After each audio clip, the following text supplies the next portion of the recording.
RCF.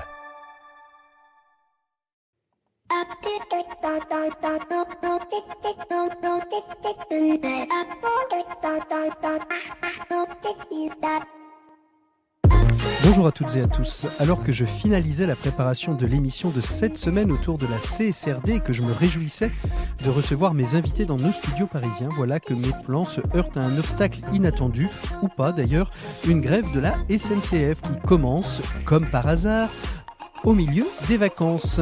Je crierais presque au complot. Un événement qui, au-delà de ces désagréments immédiats, nous amène à réfléchir à la suite de la déclaration du Premier ministre Gabriel Attal sur cette question sociale de l'équilibre entre droit et devoir. Une réflexion intéressante qui, je crois, n'aurait pas déplu à Robert Badinter qui nous a quittés cette semaine et auquel j'ai envie de rendre aussi hommage. Le droit de grève qui est bien ancré dans notre culture rappelle l'importance de pouvoir revendiquer et de chercher à améliorer ses conditions de travail. Mais à ce droit, comme tout droit d'ailleurs, s'accompagne un pendant, souvent moins mis en avant, c'est celui du devoir. Le devoir en ce qui nous concerne ici, c'est le devoir de travailler. Ce devoir n'est pas seulement une obligation personnelle ou morale, mais une responsabilité collective essentielle au bon fonctionnement de notre société.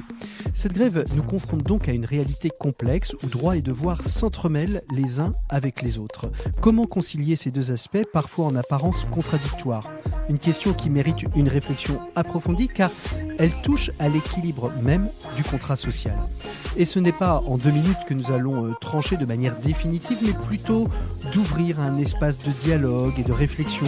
Comment faire pour que le droit de quelques-uns ne transforme pas en entrave pour les autres ? Comment assurer le respect des devoirs sans éroder les droits fondamentaux ? Et cette grève de la SNCF, loin d'être juste un obstacle logistique, devient ainsi une certaine opportunité de réexaminer nos valeurs collectives, de penser notre vivre ensemble avec un regard neuf. Ainsi même, si cette grève a perturbé nos plans, elle nous offre une matière à réflexion riche et actuelle. Et peut-être même qu'en réfléchissant comme pour le travail, on pourrait penser un contrat social hybride. Qu'en pensez-vous ? Bienvenue dans l'écho des solutions. L'écho des solutions. Patrick Longchamp. Voilà, bonjour à toutes et à tous, bienvenue dans l'écho des solutions. Cette semaine, nous allons évoquer la CSRD. Vous vous demandez ce que c'est que la CSRD ? Eh bien, pour cela, il faudra attendre le dossier de l'écho des solutions, car moi-même, en préparant cette émission, j'ai eu bien des soucis à comprendre de quoi il retournait. Mais vous inquiétez pas, j'ai 3 super invités au féminin pour nous expliquer tout cela. On évoquera aussi avec Pierre Collignon la question du travail chez les jeunes. Ce sera l'heure de la chronique des entrepreneurs et dirigeants chrétiens. À la fin de l'émission, on retrouvera Carole Jacob, avec elle on évoquera un événement qui va se tenir à Paris le 22 mars prochain et qui s'appelle Talent for the Planet. Comment mettre ses talents au service de la planète ? Et je remercie d'ailleurs l'auditrice qui nous a indiqué cet événement qui était passé sous nos radars. Mais on commence tout de suite avec notre invité écho de cette semaine. Il s'agit de Nicolas Debon, directeur de l'agence Saint-Nazaire Développement, l'agence économique de développement, et qui est devenue il y a peu une agence à mission. Et bien nous allons voir avec lui pourquoi avoir fait ce choix de passer en agence à mission, comme il existe aujourd'hui des entreprises à mission. Nicolas Debon est notre invité écho de cette semaine. L'invité écho, Patrick Longchamp. Et on retrouve donc notre invité écho, Nicolas Debon. Bonjour. Bonjour Patrick. Merci beaucoup d'être avec nous. Vous êtes donc le directeur de l'agence de développement économique Saint-Nazaire Nantes, Nantes Saint-Nazaire Développement, pour le dire exactement comme il est inscrit sur les papiers. Et l'agence Nantes Saint-Nazaire Développement vient de devenir la première agence de développement économique à mission, comme il existe aujourd'hui des entreprises à mission. On va revenir sur ce sujet-là puisque c'est ce qui nous intéresse aujourd'hui, mais peut-être redire à nos auditeurs qui sont peut-être pas des férus d'économie et de développement économique ce qu'est une agence de développement économique sur un territoire, Nicolas Debon. On va essayer de préciser ça, mais une agence de développement économique, elle est en général financée par des pouvoirs publics. Le pôle de Nantes, la Carène, donc Saint-Nazaire Agglomération et la Chambre de commerce. Elle tisse des partenariats avec des acteurs économiques comme Chambre des métiers et puis des réseaux. Et son objet, c'est d'aller accompagner, accélérer les acteurs économiques, les entreprises, les établissements d'enseignement supérieur, avec une certaine finalité. Donc on les accompagne au quotidien, certainement la plupart du temps en collectif. Et puis on va aussi, de façon un peu structurelle, chercher d'autres entreprises à l'extérieur du territoire. Et on en parlera par rapport à la raison d'être tout à l'heure. Et puis en général, on fait de la communication territoriale pour expliquer c'est quoi le projet de territoire, pour intéresser les locaux, bien entendu, mais aussi les acteurs à l'extérieur. Donc en substance, si je comprends bien, vous êtes le point d'entrée de tous ceux et de toutes celles qui, sur le plan économique, s'intéressent à la Loire-Atlantique et en même temps, vous êtes un chercheur, une tête chercheuse de nouvelles entreprises qui pourraient venir s'implanter sur le territoire de la Loire-Atlantique, c'est ça? Oui, alors ça c'est le premier bloc, vous avez bien compris, on va chercher à l'extérieur des entrepreneurs. Alors aujourd'hui on va chercher des entrepreneurs qui ont bien sûr un business model économique si possible stable, mais aussi avec une entrée écologique et sociale. Ça c'est notre premier bloc. Puis le deuxième bloc qui est quelque chose d'important, qui rentre aujourd'hui dans nos missions, qui est comment derrière on va au niveau local l'émergence de nouvelles filières qui ont un intérêt dans la transformation écologique et sociale du territoire. Comme par exemple la filière hydrogène ou les énergies maritimes. Exactement. On a beaucoup travaillé sur le transport à la voile, le VELIC, avec pas mal d'entreprises qu'on allait chercher à l'extérieur, R6, Wizamo et d'autres. Et puis il y avait des entreprises locales comme les chantiers qui ont développé des solutions dans le transport à la voile pour réduire les empreintes carbone des gros conteneurs, voilà, de 10 à 20% de réduction de l'empreinte carbone. Et nous, notre travail, ça a été de les accompagner collectivement, de les rendre visibles. On a créé un gros événement qui s'appelle Win for Good, qui est voilà, un événement de 900 000 personnes qui sont intéressées par ces sujets, notamment les transporteurs. Donc on prend ce genre d'initiative, on l'a fait sur la mode responsable, on l'a fait sur le tourisme durable, etc. Donc on fédère les locaux sur des émergents de cette nature. Donc une double réalité, une double matérialité presque. On en parlera d'ailleurs avec nos invités sur la question de la CSRD. Mais Nantes Saint-Nazaire Développement est devenue agence à mission, comme il y a aujourd'hui des entreprises à mission. Ça veut dire que vous êtes doté d'un comité de mission qui va observer vos actions au fil des années. Pourquoi vous êtes orienté vers cette notion toute nouvelle, en tout cas pour les agences de développement économique, vers cette notion d'agence à mission? Vous voyez, j'allais dire entreprise à mission, mais d'agence à mission, Nicolas Debon. La question est bonne et en fait, il y a plusieurs raisons. Si à un moment donné, on a pris cette dénomination, voilà, ce statut en tant que tel, c'est aussi un travail de 3 ans qui nous a permis finalement de reposer une raison d'être qui finalement aide les acteurs économiques à participer à la transition écologique et sociale et à l'ensemble des transformations sur un territoire. Donc on a posé ça dans nos statuts, on a posé un certain nombre d'engagements et en fait tout ça est dans une approche double, c'est-à-dire on veut être au même titre que les entreprises, démontrer que notre mission elle est la transition et la transformation du territoire, donc de façon structurelle, et puis d'apporter effectivement une capacité avec un comité de mission de regard spécifique, finalement critical fluence, qui est capable de nous challenger sur les réalités de territoire et les besoins de territoire. Donc ça, c'est vraiment pour finaliser ce travail-là collectif sur le local, et puis aussi en partie quand même d'être un peu influenceur à l'échelle nationale pour montrer que les agents d'attractivité, parce qu'on était comme ça avant, elles doivent se transformer pour être plus en adéquation avec les besoins du moment, et du moment c'est ça qui va nous guider. Et on a envie d'avoir effectivement d'être un peu le guide, si je peux me permettre, avec beaucoup d'humilité. Mais cela dit, ça peut être intéressant. D'ouvrir un chemin, en fait. Voilà, c'est un chemin, exactement. D'ouvrir un chemin. Alors, votre raison d'être de l'agence Nantes Saint-Nazaire Développement, c'est fédérer, attirer, valoriser les acteurs économiques qui créent les conditions de transformation pour faire de Nantes Saint-Nazaire un territoire ouvert, créatif et engagé. Rien que ça, j'ai envie de dire. Rien que ça, il faut de l'ambition. Et, il faut de l'ambition sur la durée. Voilà, on a toujours en tête qu'on est un des acteurs. Mais on a toujours un principe qui est, on est financé la plupart par des subventions publiques, donc finalement par l'argent des gens, et que du coup, notre retour sur investissement local pour les citoyens, les entrepreneurs et les salariés, il doit être maximum. Ça, c'est ce que nous ont demandé nos élus finalement au quotidien. Et de façon très concrète, il y a des choses très concrètes qu'on a expliquées tout à l'heure. Chercher des entreprises à impact, accompagner des filières émergentes. Alors, vous cherchez, mais est-ce que vous en trouvez? C'est la question qu'on peut se poser. Finalement, c'est quoi le bilan de tout ça? Parce que une raison d'être, c'est bien, un comité de mission, c'est bien, mais il faut qu'il y ait un résultat en face. Est-ce que ça fonctionne? Est-ce qu'aujourd'hui, on identifie la Loire-Atlantique comme un territoire qui est un territoire qui travaille la question du développement durable, j'ai envie de dire, à l'aune des 17 objectifs du développement durable, c'est-à-dire dans sa globalité, dans sa performance globale? Est-ce que ça fonctionne? Alors ça fonctionne pour deux raisons. Ça fonctionne parce que ce territoire est déjà engagé depuis de nombreuses années. On a par exemple les dirigeants responsables de l'Ouest qui ont été créés il y a maintenant une dizaine d'années. Ils sont exactement dans cette philosophie. Il y a tout un panel autour de l'économie sociale et solidaire qui s'est déjà développé depuis très longtemps. Donc entre guillemets, on part pas de rien dans ce territoire-là. Et puis on va chercher de nombreuses entreprises. Alors je vais en donner quelques exemples. Les Airseas, les Wizamo qui travaillent sur le transport à la voile. On a allé chercher Murphy qui travaille sur la réparation d'électroménager, etc. Donc on voit bien que c'est des territoires qui intéressent parce qu'il y a aussi un réseau entrepreneurial déjà constitué depuis de nombreuses années. Et puis en complément, la métropole avait lancé il y a quelques années une grande action autour de la RSE, du pilotage de la RSE dans ce territoire-là. C'est pas pour rien. Il y a ce terreau extrêmement fort. On vient le compléter et on vient l'accélérer. 2023, si mes notes sont bonnes, c'est 46 entreprises qui sont installées, dont 33 projets à impact. Je me rends pas compte de ce que c'est exactement par rapport à d'autres territoires équivalents à Nantes.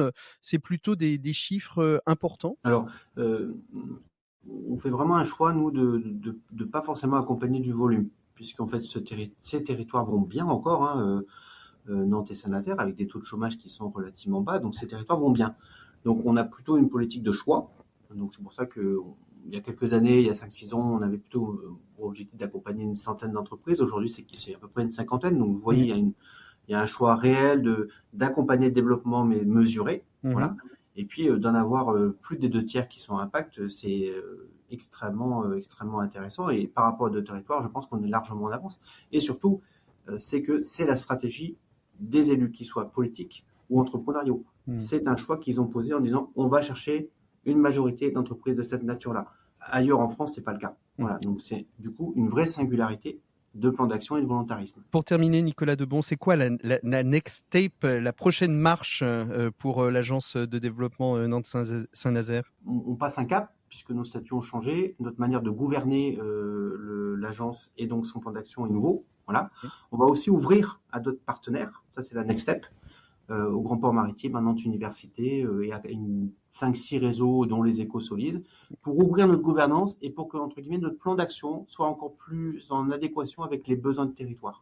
Donc c'est ça notre next step, on doit coller au territoire et notre nouvelle gouvernance va nous aider à le faire de plus en plus pour être plus pertinent. Les auditeurs le savent, j'aime beaucoup les objectifs du développement durable et le 17e en particulier sur les alliances et les partenariats. J'ai l'impression que vous êtes plutôt dans cette démarche-là finalement. Travaillons tous ensemble, associatifs, académiques, entreprises, politiques publiques, pour pouvoir développer durablement le territoire de Loire-Atlantique. C'est pour moi et pour beaucoup d'autres, mais pour nos élus en particulier, mais pour moi aussi, l'une des conditions de réussite dans le moment. Voilà, on ne peut pas faire autrement. Puis c'est un peu l'ADN de l'Ouest aussi. Voilà. Merci beaucoup Nicolas Debon d'avoir été notre invité éco de cette semaine. Nous on retrouve tout de suite Pierre Collignon pour la chronique des entrepreneurs et dirigeants chrétiens. Cette semaine, il nous parle de la place des jeunes dans le monde du travail. Pour une économie du bien commun, la chronique des entrepreneurs et dirigeants chrétiens, Pierre Collignon. Et on retrouve Pierre Collignon pour la chronique des entrepreneurs et dirigeants chrétiens. Bonjour Pierre. Bonjour Patrick.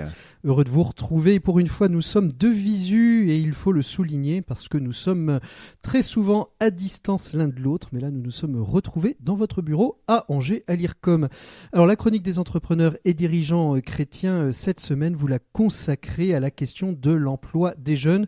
Un problème récurrent qui ne trouve pas de solution, semble-t-il.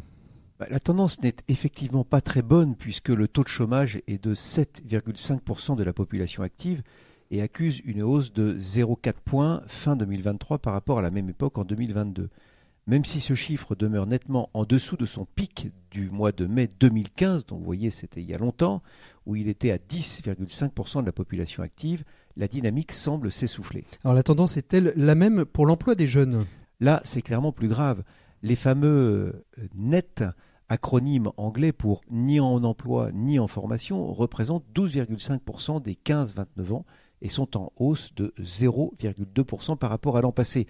Ce qui est étonnant et inquiétant à la fois, c'est que ces dernières années ont été plutôt bénéfiques pour le marché du travail et que comparativement, la France a vu son taux de chômage tomber de près de 1% avec la création de plusieurs centaines de milliers d'emplois.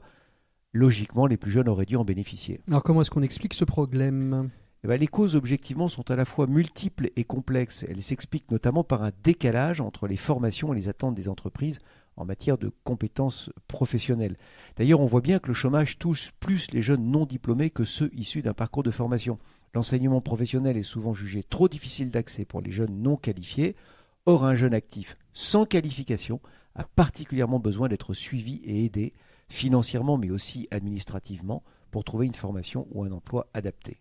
Alors je sais que les EDC ont une vraie politique de soutien et de développement d'écoles de production. Est-ce que finalement c'est une solution ? Oui, bien sûr, et en signant un partenariat avec la Fédération nationale des écoles de production, la Fondation des EDC a pris un engagement fort. Son souhait est de soutenir, vous le comprenez, le développement de ce type d'école qui accueille des jeunes décrocheurs pour les former humainement et professionnellement dans des structures adaptées afin qu'ils deviennent des professionnels autonomes et responsables. Et est-ce que les résultats sont au rendez-vous, Pierre ? Oui, les résultats des écoles de production parlent d'eux-mêmes. 91% des élèves obtiennent le CAP, 100% de réussite au bac pro et mieux encore, chaque élève en fin de scolarité reçoit 5 à 6 offres d'emploi en moyenne.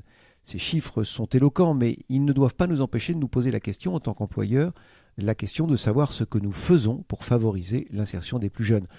Belle question au moment où nous entrons dans cette période de carême qui nous oblige à nous interroger sur ce qui est le plus important pour nous. Merci beaucoup Pierre, on vous retrouve très prochainement dans une chronique des entrepreneurs et dirigeants chrétiens. Nous on fait une pause musicale dans l'écho des solutions avant de retrouver l'ensemble de nos invités pour le dossier de cette semaine.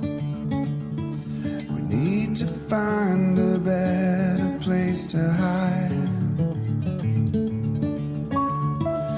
Make up your mind. I need to know tonight. Sweet and divine, razor of mine. Sweet and divine, razor blade shine.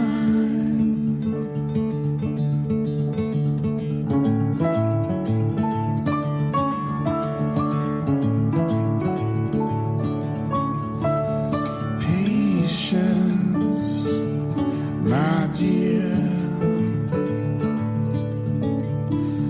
We could spend a lifetime waiting here. Maybe this time I hope I get the chance to say goodbye. Sweet and divine, razor of mine. Sweet and divine, razor blade shine. Day after day, cutting away. Day after day, but anyway.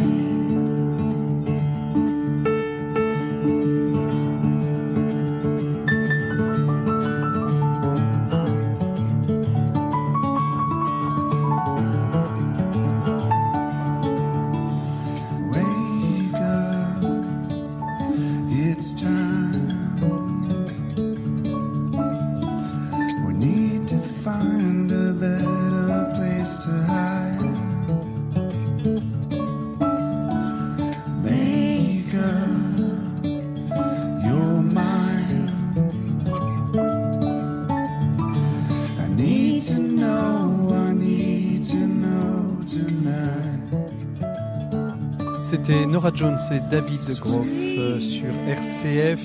On retrouve tout de suite les invités du dossier de l'écho des solutions. Un dossier consacré à une nouvelle norme, la CSRD. C'est pas une norme d'ailleurs, c'est une directive. Et il y a une autre appellation pour la norme qui est le SRS. Voilà, je crois que je l'ai dit dans le bon sens, vous avez rien compris. Ben justement, c'est pour ça qu'il faut écouter le dossier. C'est tout de suite sur RCF, dans le dossier de l'écho des solutions. L'écho des solutions. Patrick Longchamp. Voilà, bonjour à toutes et à tous. Bienvenue dans le dossier de l'écho des solutions, un dossier qui est consacré à la CSRD. Vous allez me dire qu'est-ce que c'est que la CSRD. Je dois vous avouer que pour préparer cette émission, j'en ai un peu bavé parce que je dois avouer que c'est quelque chose que je ne connaissais pas, que j'ai découvert. Alors je suis allé un peu creuser, j'ai prospecté et je suis tombé sur la chaire d'Audencia consacrée à la performance globale multicanal et qui a travaillé sur cette notion de CSRD et particulièrement de double matérialité. Ils ont produit un très joli rapport, très complet et assez facile d'accès finalement, contrairement à ce qu'on pourrait penser, que vous pourrez trouver d'ailleurs sur la page de notre site. Et ils sont 3 à avoir participé à ce rapport. Je vous les présente parce qu'elles sont toutes les 3 nos invitées de cette émission. Tout d'abord, Delphine Gibassier, vous êtes consultante, chercheuse, titulaire de la chaire de recherche Performance Globale Multicapitaux, pas multicanal comme je le disais, Multicapitaux. Bonjour Delphine. Oui, bonjour. Et puis Maya Avier, vous êtes chargée de mission gouvernance et reporting à l'ORS, qui est l'Observatoire de la RSE. Bonjour Maya. Bonjour. Et enfin Charlotte Gabet, senior manager risque et regulatory à PricewaterhouseCoopers, plus connu sous le nom de PwC. Bonjour à vous Charlotte. Bonjour Patrick. Alors on va évoquer la CSRD. Alors j'essaye de retrouver le nom exact. C'est le Corporate Sustainable Reporting Directive, autant dire que des anglicismes. Les auditeurs vont être ravis. Quand on parle de CSRD, je vais commencer peut-être par vous, Delphine Gibassier. Quand on parle de CSRD, de quoi on parle exactement? Parce que cet acronyme peut faire peur. Ah, ça devrait pas, mais en tout cas, c'est une directive européenne de transparence pour les entreprises. On leur demande de publier un reporting, un rapport de durabilité sur les impacts, risques et opportunités qu'elles ont vis-à-vis de la planète et de la société et vice-versa. Quels sont les risques que la durabilité fait porter à leur modèle d'affaires. Donc, c'est une directive de durabilité, de transparence sur la durabilité qui vient, en tout cas en France, compléter un dispositif qui est déjà présent depuis quasi 25 ans. Alors donc il y a pas de, en fait il y a pas de grande nouveauté. Le terme peut faire peur, mais il n'y a pas finalement de si grande nouveauté que ça dans cette nouvelle. On va appeler ça une norme d'ailleurs. Alors c'est une directive qui est accompagnée de normes. Les normes, c'est un autre acronyme, ça s'appelle des ESRS, European Sustainability Reporting Standards, qui sont donc des décrets. Si, il y a des changements quand même, heureusement, parce que sinon on multiplierait des lois qui seraient les mêmes. Et notamment, l'arrivée de ces standards, c'est une nouveauté pour les entreprises qui, jusqu'ici, n'avaient pas de standards publics. Elles avaient des normes privées. Et aujourd'hui, l'Europe a décidé d'appliquer des normes pour l'Europe et pour défendre l'intérêt commun de nous citoyens. Maya, on parle de cette arrivée de nouvelles normes. Elles en avaient besoin, les entreprises, ou est-ce qu'elles voient ça d'un œil un peu, ouais, ça y est, encore un nouveau truc à mettre dans notre panier administratif, en plus du bilan financier, il va falloir avoir le bilan de reporting CSRD, en lien avec la norme ESRS, sans compter des impacts RSE qu'on nous demande. Bref, est-ce qu'elles voient ça d'un bon œil, les entreprises? Bon, alors il y a beaucoup de questions en effet sur le sujet à aujourd'hui.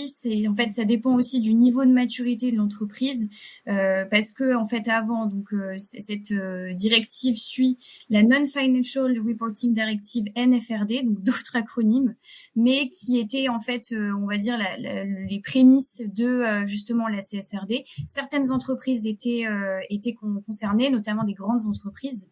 Et donc là, ce qui en tout cas est nouveau, c'est l'entrée de plus petites entreprises dans le périmètre. Donc c'est plutôt elles qui justement se posent beaucoup de questions, bien que on ait quand même une formalisation des processus qui soit aussi nouvelle pour les grandes entreprises. En tout cas, ce sont ces points qui questionnent et dont les entreprises d'ailleurs ont besoin de partager ensemble les bonnes pratiques et des éléments qui pourraient aider chacune d'entre elles. Alors revenons à vous, Delphine Gibassier. Pourquoi avoir fait une nouvelle norme, une nouvelle directive? Pourquoi avoir fait d'abord une directive accompagnée d'une norme au niveau européen? On n'était pas tous sous les mêmes standards. Il fallait standardiser la chose au niveau de l'Europe. Alors, il y avait effectivement la NFRD qui en France était traduite par la DPEF, que peut-être les entreprises connaîtront mieux sous ce terme-là. Ça concernait un nombre très limité d'entreprises et même s'il y avait une liste de sujets qui était indiquée, on avait le loisir de choisir la manière dont on reportait. En tout cas, les normes et les instructions étaient relativement simples. Aujourd'hui, la nécessité d'avancer vers des standards et une normalisation, elle est aussi liée au contexte actuel planétaire. On sait que 6 limites sur 9 limites planétaires sont dépassées. On sait que le niveau social on engendre des dysfonctionnements aussi parce qu'on voit des écarts, on voit la pauvreté grandir, on voit des problèmes de santé arriver, liés notamment à ce qu'on a fait ces dernières années. Et donc, la volonté de l'Europe, c'est de permettre aux entreprises de mieux connaître ces impacts, risques et opportunités. Mais c'est aussi, pour moi, une question de résilience économique. C'est aussi une question d'aborder où est-ce que les flux financiers demain seront mis. Et c'est important aussi pour l'Europe. C'est aussi une mesure quelque part de protection. C'est plus on sera en avance sur les questions de durabilité, et plus on sera résilient économiquement aussi pour le futur. Alors la CSRD, on l'a vu, c'est une directive donc qui va imposer à partir de 2025 puisque c'était en 2024 et puis voilà, c'est un peu comme à chaque fois quand il y a une directive, on la repousse un petit peu parce qu'on s'aperçoit que finalement tout le monde n'est pas totalement prêt. Donc 2025, les entreprises vont devoir mettre en place ce reporting, je vais dire non financier, sociétal, environnemental.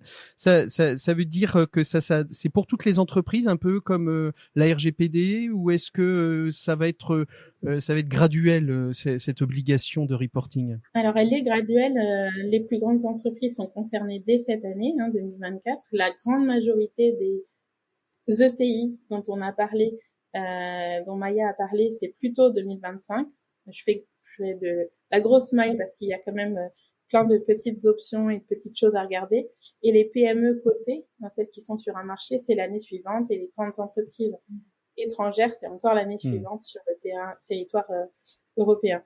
En dehors de ça, la Commission a quand même entendu les petites et moyennes entreprises quand même, parce que c'est elles qui sont majoritaires sur nos territoires. Elles ont entendu ça et elles ont donné d'autres, ce qu'on appelle des phasages, d'autres moyens de prendre le temps de le faire.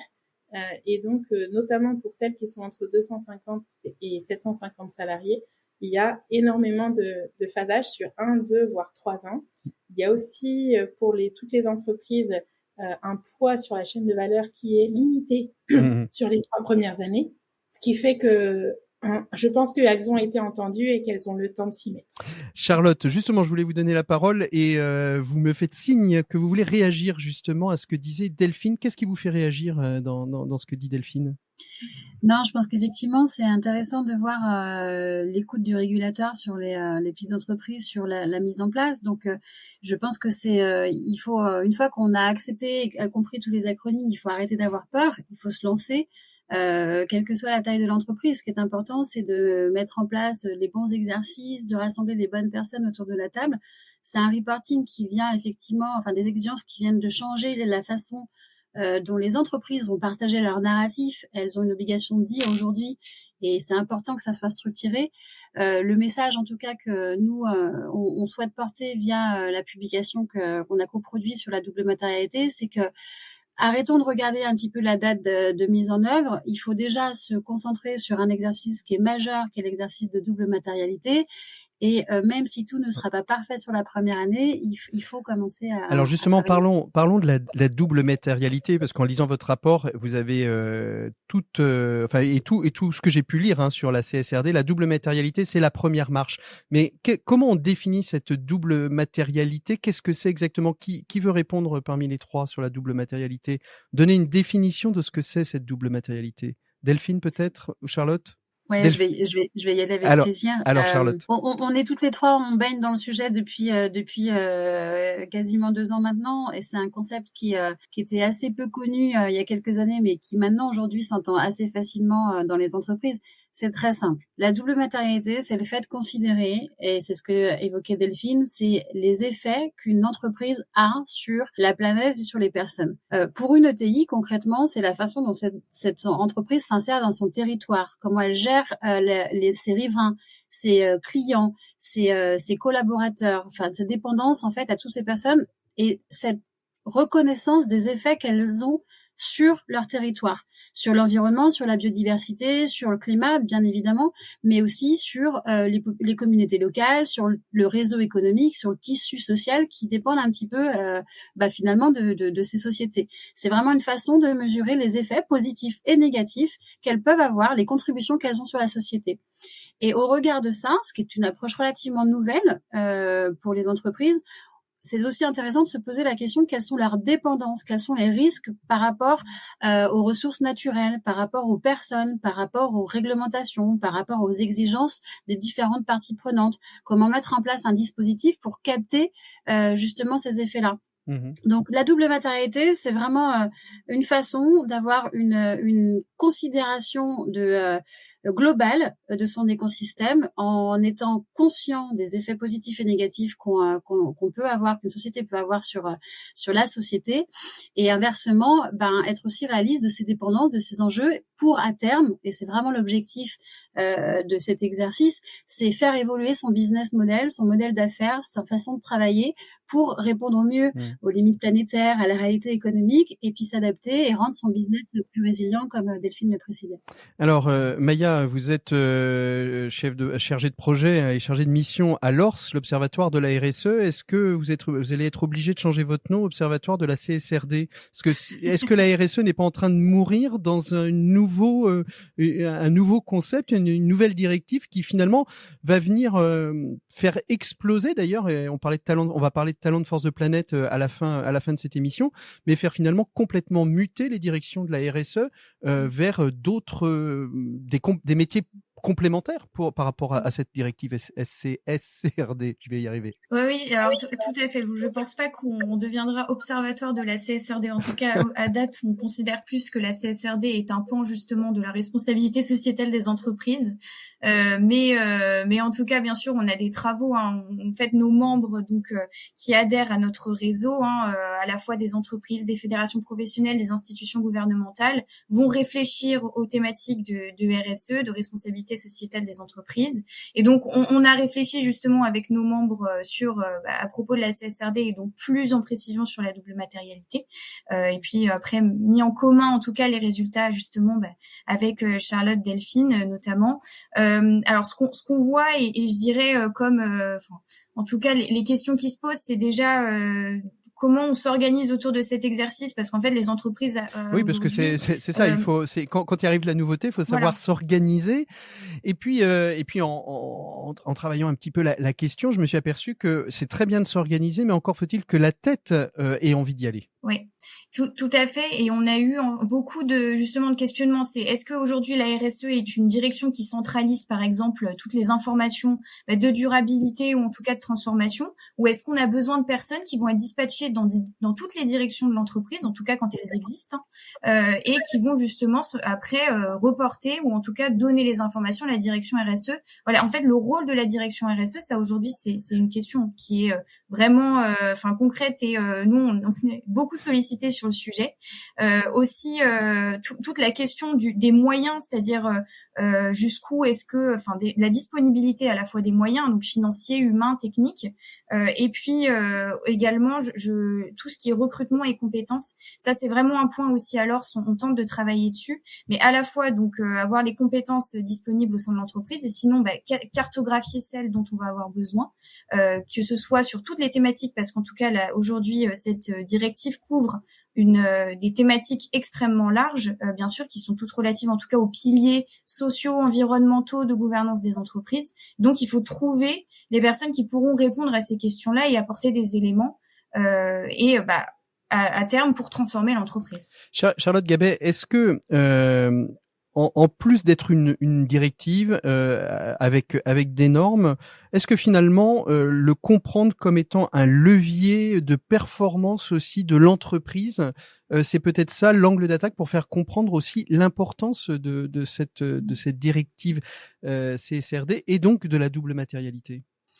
Alors c'est toujours difficile quand on parle à des entreprises qui sont au quotidien contraints entre des objectifs et des contraintes opérationnelles, de leur dire mais voyez une réglementation comme une bonne opportunité. C'est honnêtement un discours qui est assez peu facile à faire passer. Mais ce qui est certain, c'est de par les ambitions et de par en fait ces règles qui sont quand même bien cadrées avec les normes, les standards et tous ces éléments-là, les règles de jeu sont claires. Donc au moins ça, c'est accessible et ça s'entend. Aujourd'hui, il y a des guides, il y a quand même des explications très très claires et notre étude, elle vient justement pour étayer, donner des bonnes pratiques là-dessus. Donc c'est bien encore une fois, il y a plein d'initiatives et c'est très chouette pour rendre accessibles et compréhensibles ces normes-là. Donc ça, je pense que ça fait partie de l'exercice de pédagogie qui est absolument nécessaire pour que pour un patron d'entreprise qui va être concerné soit directement, soit parce qu'en fait son grand client c'est un groupe du CAC 40 ou des choses comme ça, puisse s'approprier le sujet. Deuxièmement, moi je suis convaincue que la double matérialité, cet exercice, c'est un exercice qui est une véritable opportunité. C'est ce qu'on a vu dans l'étude. Cette étude, on l'a créée avec des entreprises qui nous ont partagé leurs défis, leurs problèmes, mais aussi leurs solutions.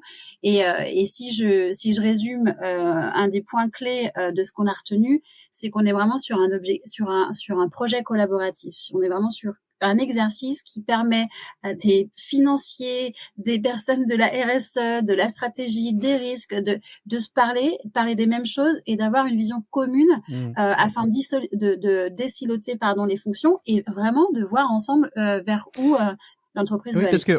on a parlé beaucoup dans cette émission, on en parle un peu moins maintenant des fameuses entreprises libérées qui avaient désiloté les services. On a l'impression que cette double matérialité, l'arrivée de la CSRD, l'arrivée de la CSRD vont permettre cette transversalité, cette obligation de transversalité finalement, et obliger à désiloter le côté pyramidal, le patron, les directions. On est obligé de se parler avec cette double matérialité. Hein. C'est certain, et peut-être que Delphine, tu veux rebondir sur l'objectif aussi de la CSRD plus largement, mais ce qui est sûr, c'est que avec cette vision double, avec cette considération des impacts et des risques, le temps long, le tout court terme, l'idée c'est vraiment d'être cohérent.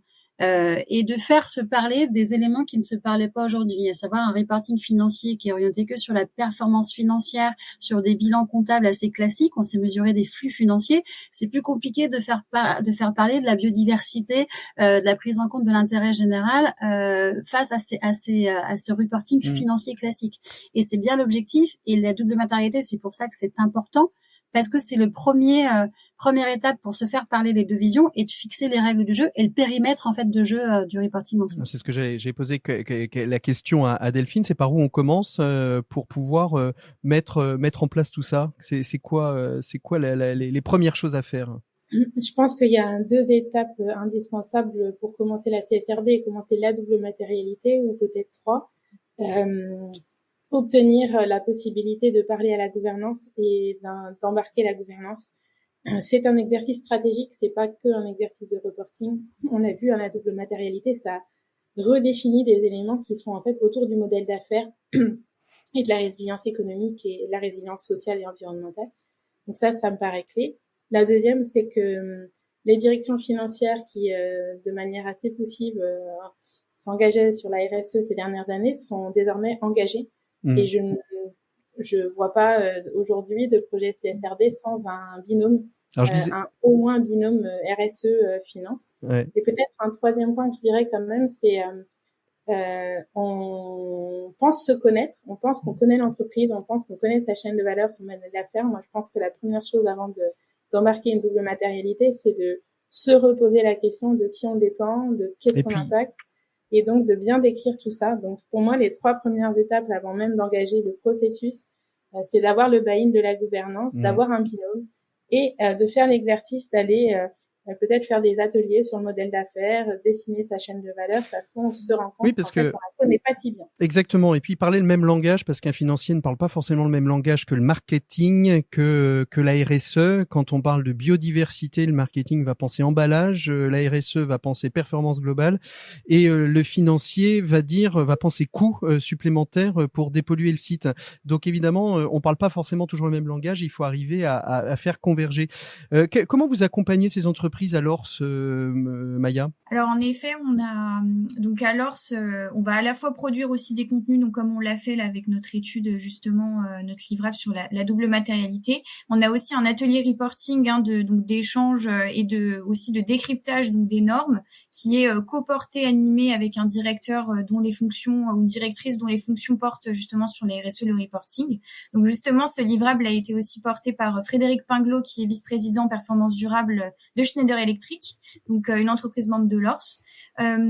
Et en fait, on va avoir donc des sessions de décryptage avec des experts, donc comme l'autorité des marchés financiers ou l'autorité des normes comptables, qui vont venir présenter ce qui est entendu on va dire au niveau de la CSRD, avec des témoignages donc de membres de l'ORS. Et puis on peut avoir aussi des groupes de travail beaucoup plus thématiques, plus précis, comme on l'a fait avec la double matérialité, et qui vont aboutir sur un livrable concret, une production.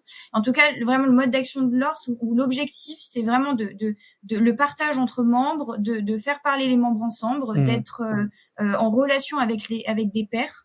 Et donc de partager les difficultés, les réussites, les freins, les motivations ensemble. Et puis nous, on est un espace d'échange. On va plus créer des sessions justement, organiser des sessions pour que les membres discutent ensemble, et puis inviter des experts comme justement la chaire d'Audencia ou PwC. Justement, Charlotte, vous avez été témoin, vous, de bonnes pratiques dans les entreprises? Oui. En fait, heureusement, les entreprises n'attendent pas que le régulateur fixe toutes les règles avant de commencer à travailler. Ça, c'est une bonne nouvelle. Juste avant ce point-là, je voudrais quand même aussi revenir sur le rôle des associations professionnelles, qui me semble clé pour accompagner ces questions-là. On a l'IFSI aussi, c'est l'Institut français du contrôle interne, de l'audit et du contrôle interne, qui nous a accompagnés sur ce projet et qui travaille depuis quelques années avec Audencia et PwC, justement sur le changement des pratiques du côté contrôle interne, risk management et audit interne. On va dire, mais pourquoi ces populations s'occupent de RSE? Parce qu'en fait, ils ont compris aussi que si on veut être transparent, il faut le mesurer, et ce qu'on mesure, il faut le contrôler. Donc, c'est vraiment important que les différents métiers, comme on a dit, se parlent au sein des entreprises, mais aussi que les associations professionnelles qui accompagnent ces personnes-là s'engagent là-dessus. Et les bonnes pratiques qu'on a pu identifier dans cette étude, elles sont variées, elles sont vraiment ce que j'apprécie dans le résultat de cette étude, cette publication, c'est que on a identifié des tips qui sont de l'ordre du bon sens, vraiment des trucs très basiques, mais qui finalement, parfois on a des grandes sociétés qui sont passées à côté, qui se disent oui, c'est vrai, j'ai peut-être pas embarqué telle personne, j'ai oublié ça, tel. Donc il y a vraiment le qui embarquer, sur quel moment, comment préciser. Il y a aussi des questionnements parce qu'il n'y a pas de solution parfaite. Qu'il faut garder en tête, c'est que la double matérialité, c'est un exercice qui est fixé par des règles, mais qui du coup est dépendant d'une singularité forte. Chaque entreprise peut adapter certains éléments. Il y a des éléments indispensables, comme Delphine l'évoquait, considération, modélisation de la chaîne de valeur, prise en compte des dépendances, considération du temps long. Après, le comment, ça reste à chacun de le faire. Et c'est là qu'on peut avoir des tips un peu vraiment très efficaces, mais après, ce qui fonctionne chez un ne va pas forcément fonctionner chez d'autres. Faut tester, faut s'enrichir, et je suis contente des résultats qu'on a fait avec cette étude, mais je suis sûre qu'on reproduit la même chose dans 2 ans, on n'aura pas les mêmes tips. Absolument, parce que c'est une matière vivante, en fait, la performance globale. Moi, j'aime bien le titre de votre chaire, Delphine, performance globale, parce que je trouve que d'abord c'est la réalité, c'est-à-dire que si on veut être performant dans le business, tout simplement, il faut être aussi performant sur la dimension sociétale, sur la dimension environnementale, parce que tout ça c'est un tout. Et je trouve que d'abord c'est plus parlant pour les chefs d'entreprise. Alors pour terminer, parce qu'on arrive quand même au terme de cet échange, ça passe très très vite, on aurait aimé en parler beaucoup plus longtemps de la CSRD, mais vous pourrez retrouver le lien pour aller télécharger l'étude réalisée par les 4 partenaires, l'IFSI, l'ORS, Audencia et PwC sur notre page émission. Ce serait quoi pour vous, et je vous interroge chacune votre tour pour clore, le tips du tips qui pourrait être mis en place dès demain pour vraiment commencer à mettre un premier petit doigt dans la CSRD et la double matérialité. Qui veut commencer? Delphine. Pas une question évidente. Se former et s'informer, je pense que c'est le principal, et le faire aussi à la gouvernance. Ça peut être bateau, mais on voit aussi des personnes qui commencent et qui demandent des devis double matérialité et autres, sans avoir fait la première phase qui est de prendre connaissance du texte et justement des principales modifications que ça implique. On a parlé du binôme finance-RSE, on a parlé du fait que ça implique des entreprises de plus petite taille, on a parlé de la chaîne de valeur. Donc, il y a quand même des nouveautés à comprendre avant de se lancer. Et c'est aussi peut-être un deuxième type, c'est un voyage. Personne ne sera parfait la première année, ni la deuxième, ni les grands groupes, ni les petits. Il faut aussi comprendre qu'on est parti pour plusieurs années. Voilà, c'est une amélioration continue et c'est important de comprendre ça aussi. Maya, pour vous? Alors, je dirais en premier lieu donc de mettre les personnes autour de la table, c'est-à-dire se dire constituer, se rassembler, donc soit RSE et puis avec tous nos partenaires dans les directions de qui on peut être proche, justement pour se dire voilà, qu'est-ce qu'on fait, au moins mettre le sujet sur la table, et puis par la suite, je dirais aussi ne pas forcément avoir peur, mais faire l'état des lieux de ce que j'ai comme données à disposition, donc données ou en tout cas même politiques, c'est toutes sortes de toutes les informations qui sont en relation avec les standards demandés, et se dire éventuellement, qu'est-ce que j'ai à date et qu'est-ce que je peux mettre en avant, et c'est ça qui, en tout cas, pourra porter après sur le chemin de la transformation. Et puis ça peut faire des super team building, se dire allez, on prend la norme, chacun en prend un bout et on va voir ce qu'on a déjà en place, ce qu'on pourrait mettre en place et ce qu'on n'a pas mis en place. Charlotte, pour vous, votre petit tips, ce serait quoi? Alors j'en aurais deux aussi, mais le premier rejoint les éléments de Maya, c'est effectivement capitaliser sur l'existant. Ça fait peur, mais il y a quand même beaucoup de choses qui existent déjà dans n'importe quelle entreprise, que ça soit dans le dialogue parties prenantes, que ça soit en matière de corruption, des choses comme ça. Donc c'est déjà prendre le temps de ranger un peu ses affaires et de faire un petit peu le tour des bureaux et d'aller voir ce que fait son collègue sur tel sujet. Ça me semble un gain de temps et quelque chose d'essentiel. Et le deuxième tips, là je reprends ma casquette plutôt audit, il faut garder en tête que c'est une directive de transparence, mais qu'il faut savoir aujourd'hui, il y a un gros changement majeur, c'est que les entreprises vont devoir partager le résultat, mais aussi le comment, le processus qui a été mis en place pour le faire. Et ce processus, déjà, il faudra l'expliquer. Donc, il faut quand même garder la mémoire de ce processus, qui a été impliqué sur quoi, comment, voilà. Donc, c'est formaliser ce qui a été mis en place, et notamment la double matérialité. Et en plus, il sera audité par un tiers indépendant ou par un commissaire aux comptes. Donc, gardez vos documents, gardez vos prises de décision, gardez les traces de décisions qui ont été prises par votre directeur général, gardez les documents qui ont été utilisés, c'est essentiel. Ça va faire des boîtes d'archives en plus, tout ça. Mais ça va faire aussi des emplois en plus, parce qu'il y a de nouveaux métiers qui vont apparaître. Et justement, ça nous fait le lien avec notre invité des 7 minutes pour changer le monde. Il s'agit de Carole Jacob, qui va nous présenter un salon, une journée qui s'appelle Talent for the Planet, et je remercie d'ailleurs l'auditrice qui nous l'a souligné, parce que je ne l'avais pas vu passer, donc je suis très heureux. Merci à la communauté des auditeurs de nous aider à construire cette émission. On retrouve tout de suite Carole Jacob pour les 7 minutes pour changer le monde. Merci Delphine Gibassier, merci Charlotte Gabet, merci Maya Vier d'avoir été avec nous. Vous retrouverez ce rapport en lien téléchargeable et cliquable sur la page de l'émission, à l'émission d'aujourd'hui. Merci à toutes les trois, à très bientôt, et maintenant nos 7 minutes pour changer le monde. 7 minutes pour changer le monde, l'écho des solutions. Et alors, vous savez quoi? Elle ne s'appelle pas Carole, mais elle s'appelle Karine Jacob. Bonjour Karine. Bonjour. Je vous ai appelé Carole pendant toute l'émission, mais en fait, vous vous appelez Karine. Et vous êtes directrice des événements de AEF Info. Vous portez 2 salons, un majeur dont on essaye de parler régulièrement sur nos antennes, qui est le salon Pro Durable. Et puis depuis quelques années, Talent for the Planet. Talent for the Planet, c'est un salon qui essaye de regrouper tous les acteurs 360 degrés du recrutement pour avoir les meilleures têtes ou les bonnes têtes aux bons endroits pour notre planète. Quand j'ai dit ça, est-ce que j'ai à peu près tout dit? Est-ce que j'ai bien pitché le salon, Karine? Oui, l'idée, c'est d'avoir à la fois les entreprises qui recrutent, de l'information sur des métiers qui évoluent, les associations qui recrutent ou qui accompagnent justement ces transitions et bien entendu les formations adéquates pour pouvoir, soit en formation initiale, soit en formation tout au long de la vie, finalement être adapté à ce nouveau marché de l'emploi qui se crée. On y va avait en pas, parler plus avant. il y avait pas de salon de l'emploi du développement durable. Enfin, c'est pas un salon de l'emploi parce que c'est un peu un mix entre les deux. C'est un endroit où on peut faire des contacts, où on peut aussi s'inspirer, rencontrer des gens. C'est quelque chose qui n'existait pas. Non, c'est quelque chose qui n'existait pas et en fait, opérant fortement le salon des acteurs et des solutions du développement durable et de l'économie durable avec ProDurable, on s'est dit qu'on avait besoin d'un rendez-vous, de créer ensemble un rendez-vous pour parler compétences, pour parler des hommes qui allaient mettre en œuvre cette transition écologique et sociétale, et puis aussi pour faire passer le message que les talents, ce ne sont pas que des cadres parisiens ou des cadres de grandes entreprises, et que les talents, c'est en effet 360. Ce sont à la fois des étudiants, ce sont à la fois des salariés, des créateurs d'entreprises, des techniciens, des gens qui vont rendre les choses possibles et rendre les choses possibles rapidement.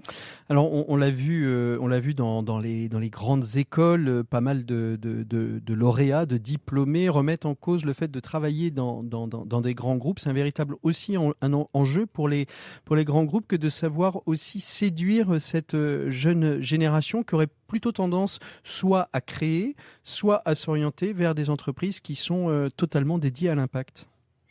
C'est sûrement un enjeu pour les grands groupes. En tout cas, ils ont compris le message, et ça, en soi, c'est un mouvement déjà très positif parce que finalement, ils ont pris conscience qu'il fallait bouger au-delà des sujets de réglementation auxquels maintenant ils vont être soumis.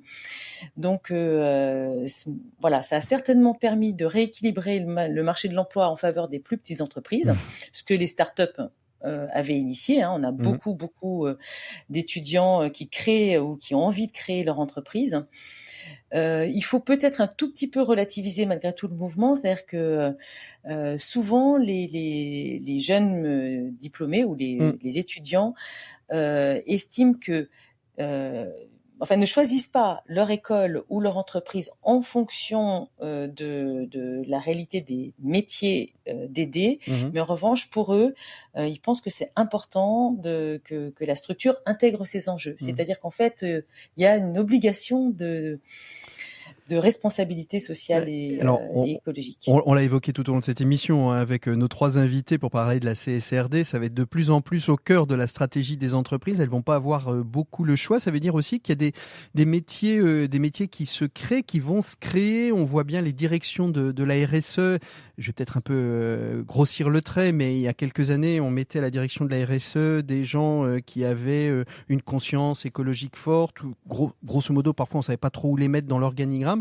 Aujourd'hui, il y a des métiers qui aujourd'hui se structurent. Il y a des nouveaux métiers qui se créent à tous les niveaux, parce qu'on a parlé des grandes écoles, mais il y a aussi des métiers de techniciens, il y a aussi des métiers d'ingénieurs, il y a des métiers issus de filières plus courtes telles que les BTS qui se créent dans ces dynamiques à impact. C'est clair. À la fois, vous en parliez, les réglementations, donc nous contraignent à des transformations. La CSRD, c'était votre actualité d'aujourd'hui. C'est une évidence. Va avoir des impacts très très forts sur toute une série de métiers dans l'entreprise. La crise énergétique aussi, en fait, et finalement toute la recherche de la consommation, de la réduction de notre consommation et notre décarbonation va faire aussi que ça crée de nouveaux métiers et de nouveaux postes. Et j'ajouterais aussi toute la partie cycle de vie des produits, ce qu'on appelle l'économie circulaire, va finalement faire appel à des compétences de plus en plus spécifiques. Donc ça ne veut pas forcément dire qu'il faut faire une totale révolution dans sa formation, mais en tout cas, il est certain qu'il faut adjoindre de nouveaux blocs de formation. En termes de changement de métier, le Shift Project avait sorti une étude qui annonçait que plus de 1 million d'emplois seraient créés pour faire face aux 800 000 qui potentiellement deviendraient caducs. Et les grands secteurs qui recrutent, bien sûr, sont les secteurs de l'énergie. Je crois qu'on a plus de 300% de croissance sur les métiers de l'éolien. Ça peut être même chose sur l'informatique verte. Je crois que c'est 120%, ou l'agriculture avec la permaculture qui monte en flèche. Enfin voilà, on a à la fois des métiers de niche, mais aussi des métiers qui vont être vont être totalement transformants. Alors, ce sont des métiers de niche. On voit que c'est multisecteur et aussi c'est multi-compétences parce que parfois on peut avoir tendance à orienter ces métiers uniquement vers des métiers de bac plus 5, de doctorat, de master, etc. Qu'est-ce qu'on va retrouver lors de ce salon? C'est où, c'est quand et qu'est-ce qui va se passer durant cette journée? Alors, c'est au Parc Floral, bien sûr, donc dans un endroit finalement qui est bien pour la planète. C'est ça. C'est le 6 mars. C'est donc sur l'ensemble d'une journée à partir de 9h. C'est une entrée évidemment gratuite parce que l'idée c'est d'être vraiment dans le partage. Et on va retrouver à peu près 120 exposants. Là encore totalement multiples, à la fois associatifs, mais aussi des grandes entreprises, des startups, des entreprises de taille intermédiaire, des opérateurs de compétences qui viennent justement vraiment partager les infos métiers et les transformations du secteur, des formations qui vont des plus grandes écoles d'ingénieurs comme l'école des Ponts, l'école polytechnique, Centrale Supélec, et j'en oublie, arts et métiers, les business schools, des universités et donc en fait tout un écosystème de formation initiale, de formation tout au long de la vie, avec des acteurs très spécialisés, des cabinets de recrutement, des cabinets de conseil spécialisés sur ces métiers verts et ces nouvelles compétences. Et une keynote avec une keynote avec Jean-Marc Jancovici pour ouvrir l'ensemble, c'est ça? Absolument. Le président des shifters, sera là pour ouvrir cette journée et on aura toute une série de conférences thématiques. Justement, c'est le minuteur qui nous dit le minuteur nous dit qu'il est temps que nous nous arrêtions. Et ben ça tombe bien parce qu'on arrive au terme de cet échange. On se retrouve nous la semaine prochaine. Merci beaucoup en tout cas Karine Jacob d'avoir été notre invitée des 7 minutes pour changer le monde. Nous on se retrouve la semaine prochaine. Je vous emmène en balade la semaine prochaine, c'est normal parce que c'est les vacances pour une grande partie des Français. Si vous n'avez pas pu prendre le train et que vous êtes resté à Paris ou si vous avez pu le prendre et que vous êtes à Paris, je vous invite à aller avec moi visiter la cité je vous emmènerai découvrir la très belle exposition L'économie au travers des albums d'Astérix et Obélix. Ça peut faire sourire comme ça, mais je peux vous assurer que c'est une superbe expo. Donc retrouvons-nous la semaine prochaine pour pouvoir la découvrir avec nos deux invités. On se retrouve aussi bien évidemment en podcast sur rcf.fr tous les vendredis à partir de 17h en avant-première sur la plateforme digitale de RCF et à 14h tous les samedis sur vos antennes respectives. Merci beaucoup à vous toutes et à vous tous de votre confiance et de votre écoute. On se retrouve la semaine prochaine. À très bientôt. Au revoir.